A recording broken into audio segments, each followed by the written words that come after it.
Now it's time to bring in two special people. First of all, my good friend and co-host, Jeff Small, an income specialist from Melbourne, Florida. And also our first guest, Dr. Gary Shilling. He's a financial analyst, a commentator, and the president of Gary Shilling and Company. He's also the editor of Gary Shilling's Insight. Professor Shilling, thanks so much for being back with us here on The Income Generation. Glad to be with you. So, Dr. Shilling, what's the top piece of advice you can give our viewers and our listeners on how to create income when they first get into retirement? Save more. You know, most people, what they end up with at the end of the day when they go into retirement is what they saved, not what they made through investments. Yeah, sure, investments are fine. They do improve the situation. But if you look back historically, when people have assumed that investments were going to do the job and they saved less, they usually were setting themselves up for disappointments. That happened in the 1990s. You had 5 years of the S&P 500 rose over 20% in 5 successive years, and people cut back on their saving, but they learned to regret that. So you do need investments, but you can't rely on them to do the job. That's a really good point. I kind of feel like we're at the end of the 90s again with this all-time market peak. Do you feel the same way? Yes. I mean, if you look right now, and I'm looking at a sheet here of price earnings ratios for the NASDAQ, the S&P, and the Dow, and they all are about twice. They've just about doubled in the last year, ever since things took off back in March with all the monetary and fiscal stimuli. But they're way, way above any historical norms. And I think it makes investments in equities very risky.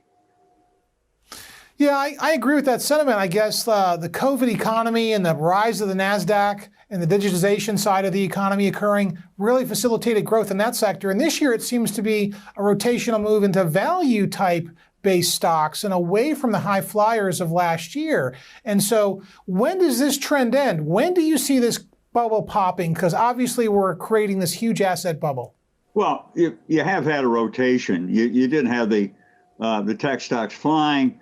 But one thing that we pointed out in our monthly newsletter that you mentioned, Insight, was that a lot of the value of tech stocks is the discounted future earnings. And because most of them, their earnings are way, way out there, many years out. Well, the higher the interest rate, the less those earnings are worth presently.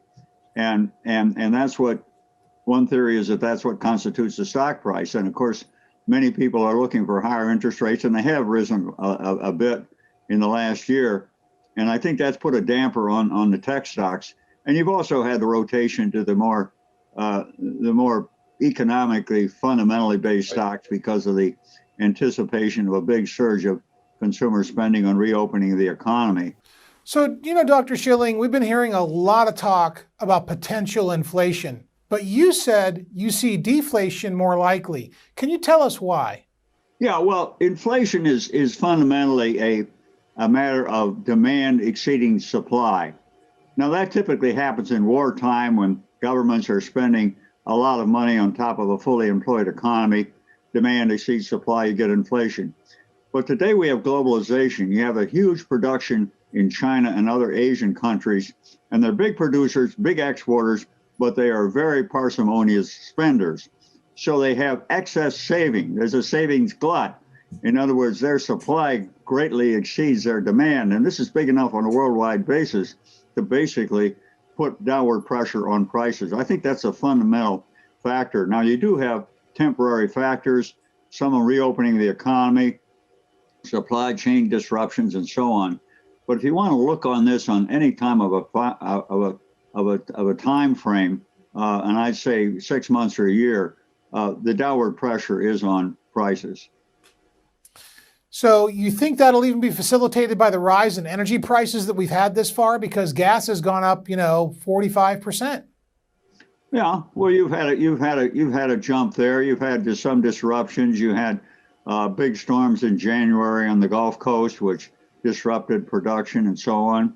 But OPEC is now increasing their output. They desperately need the money. They've got big spending plans.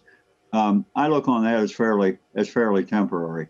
So the stock market then, as per our last conversation, you're really concerned about a correction happening at some point. So when will that correction happen, do you think, and how severe will it be? That's a tough question because stocks are way, way overpriced right now. But what's going to end the party? The Federal Reserve is pumping money out. We've got all kinds of fiscal stimuli, the latest $1.9 trillion. And now we've got coming up the infrastructure and related bills. This money keeps coming out, and you say, what's going to end the party? Could be that things simply get so high that they collapse of their own weight. That happened with the dot-com stocks in the late 90s, and it could happen again. Whether we're close to that point or not, who knows? Right now, I want to welcome our next guest, income specialist Andrew Agemy, founder and CEO of Agemy Financial Strategies, right down the street from my office, actually, in Connecticut. Andrew, it's so great to have you back here on the Income Generation. Hey, I'm excited. Thanks for having me back.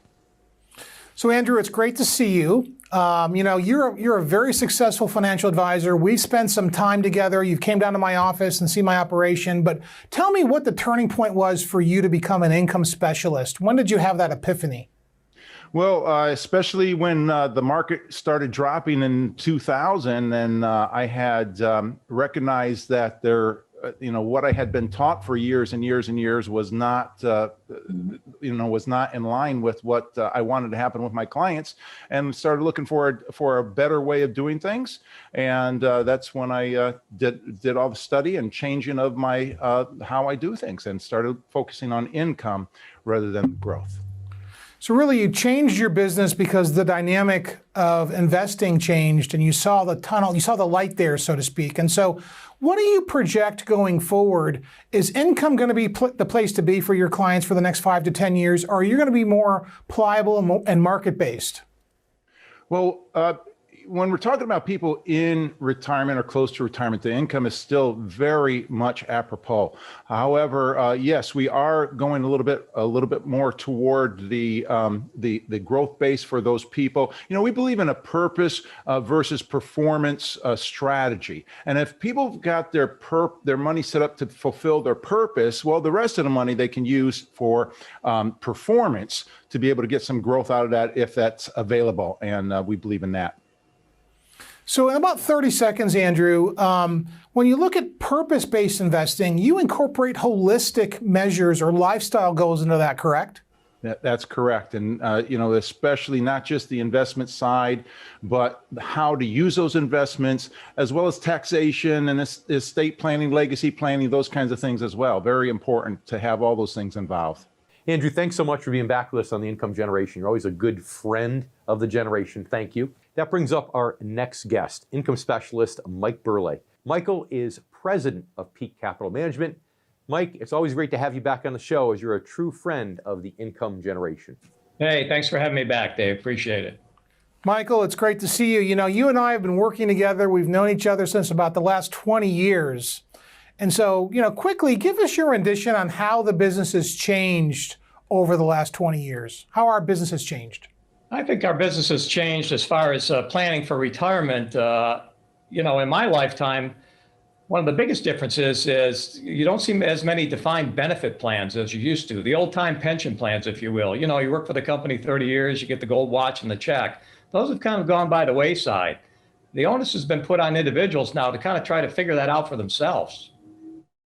Well, I think that's a great point, Mike. I mean, pensions have gone the way of extinction, so to speak. So it really means that, if people want to create income, they got to work with a specialist who understands all of the income options. Wouldn't you agree?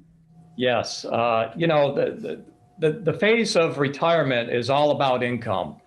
You can't really eat growth, so to speak. And, retirement today, you could be in retirement 20, 30 years. So, that money's got to last. I think the biggest fear that I see with people coming into my office is, number one, am I going to have enough?